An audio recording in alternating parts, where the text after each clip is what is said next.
My name is Matthew Weathers, and for this iFLIP video, I want to explain how mathematics can tell us some things about philosophy and about truth. So, for example, when we're thinking about truth and trying to figure out the things that we know about the world, it turns out that there are some things that we don't know and furthermore cannot know. 2,600 years ago, Pythagoras and his followers believed that you could write down any quantity as a ratio of a whole number divided by a whole number. Now, it turns out that's fairly accurate when you're talking about real-world situations. So if you want to measure distances between cities, you could use meters. If you want to measure distances of something smaller, you could use centimeters or millimeters or even nanometers. So you can actually use different measuring scales for measuring things as accurately, as carefully, as precisely as you want to. But for Pythagoras and the Greeks, they wanted to know the exact answer. They loved the pure form of an idea. So when they took a look at a simple square, like this square that is a 1 by 1 square, the problem comes when you try to figure out how large the diagonal is. The simple diagonal, if we use Pythagorean theorem, we see that it's just a square root of 2.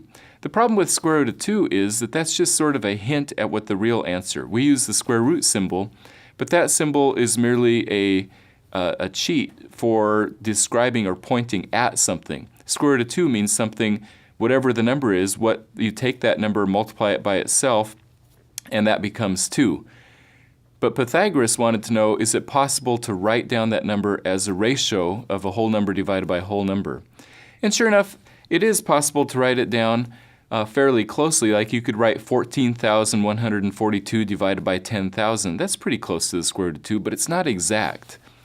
Now, to the Pythagoreans, this was dramatically surprising because they assumed that everything could be written. Everything was number. God is number. They had sort of a weird mix of theology and mathematics.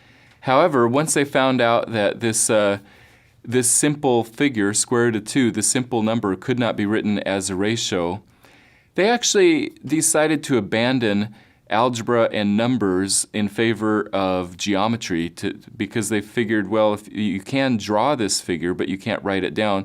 So that turns out to be a historically significant choice to abandon whole numbers and ratios for geometry because it basically retarded the progress of mathematics by a couple hundred years.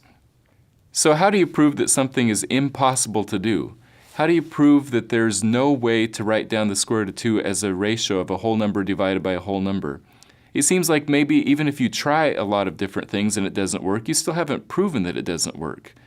But there is a clever little trick that Pythagoras and Euclid used when they did these kinds of proofs. It goes like this. First of all, you assume that it is possible, and then you use logical steps from your assumption, and if you run across a contradiction, then it proves that something must have gone wrong. If you did all the steps correctly, then the thing that went wrong was your original assumption, thereby proving the opposite of your original assumption. So let's assume that you can write the square root of 2 as a whole number divided by a whole number. So let's say that the square root of 2 is equal to a over b, where a and b are both whole numbers. And furthermore, let's assume that a over b is written in lowest terms. In other words, you can't reduce it. Like 3/9 could be written as 1/3. But let's assume that a over b is written in lowest terms. Now what I'm going to do is I'm going to square both sides. So I have 2 is equal to a squared over b squared. Then I do some algebra, put the b squared on the other side, and I have 2b squared equals a squared. And so what does this tell us about a squared? Well, if you think about it, a squared is equal to 2b squared. That means that a squared itself must be an even number. Why? Because it's 2 times something. So if a squared is even, we know from number theory that a itself must be even. Okay, so a is even. Let's look back at that original equation 2b squared equals a squared. Let me write a as 2 times n, where n is just half as big as a. So now I've got 2b squared equals the quantity 2n squared.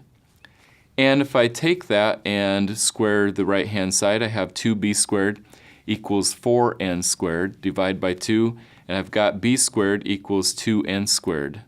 All right, well, guess what? It's the same situation. If b squared is equal to 2n squared, what does that tell us about b squared? Well, because it's 2 times something, b squared must be an even number. And if b squared is an even number, we know that b itself is an even number. And we've run into a problem. You see what the problem is? If a is even and b is even, then a over b is not written in lowest terms, but we assume that it was written in lowest terms at the beginning, and so that's enough to make the contradiction. From that contradiction, this blows up the whole line of reasoning and says that something must have gone wrong. If something went wrong but I used algebra correctly, that means that the original assumption was wrong. So, in other words, the assumption that square root of 2 can be written as a over b, where a and b are in lowest terms, is not true. And that's enough to say that square root of 2 is an irrational number. So that's an interesting example that shows the limits of human knowledge and that we can actually prove that we have limits on our human knowledge. So thank you for joining me for this iFLIP video.